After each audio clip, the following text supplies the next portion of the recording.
Kegiatan sinkronisasi program dan pendataan perumahan permukiman untuk tahun anggaran 2021-2022 berlangsung di Aston Hotel Kota Gorontalo. Tujuan kegiatan ini sebagai sinkronisasi program multisektor dalam rangka pencapaian target pembangunan bidang perumahan permukiman tahun 2022. Menyepakati nama calon penerima bantuan stimulan perumahan swadaya (BPSPS) yang akan diprioritaskan di setiap kelurahan berdasarkan target proyeksi kuota dari kementerian.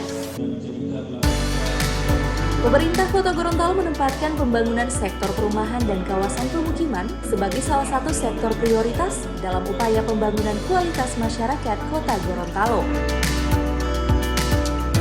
Melalui Dinas Perumahan Rakyat dan Kawasan Permukiman, untuk tahun 2020 memperoleh alokasi program dari pemerintah melalui peningkatan kualitas rumah tidak layak huni sebanyak 739 unit yang terdiri dari bantuan stimulan perumahan swadaya BSPS reguler sebanyak 553 unit dan bantuan stimulan rumah swadaya BSRS dari dana alokasi khusus sebanyak 186 unit. Sementara untuk tahun 2021, melalui bantuan stimulan rumah swadaya BSRS mendapat alokasi program peningkatan kualitas PK sebanyak 110 unit.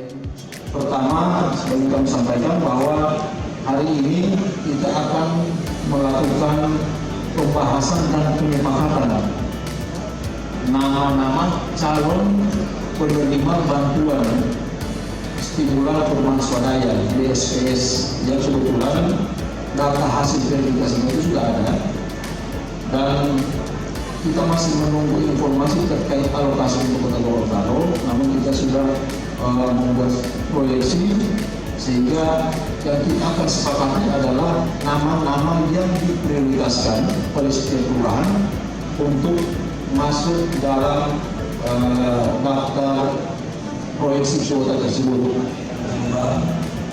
Untuk bersama-sama serta berkoordinasi mengatasi permasalahan-permasalahan dan menciptakan iklim yang kondusif di sektor perumahan dan permukiman di Kota Gorontalo. Diri yang saya hormati, tanggung jawab ini yang sungguh begitu besar dalam mewujudkan hunian layak bagi seluruh masyarakat tidak akan dapat diselesaikan kalau tidak ada sinergitas.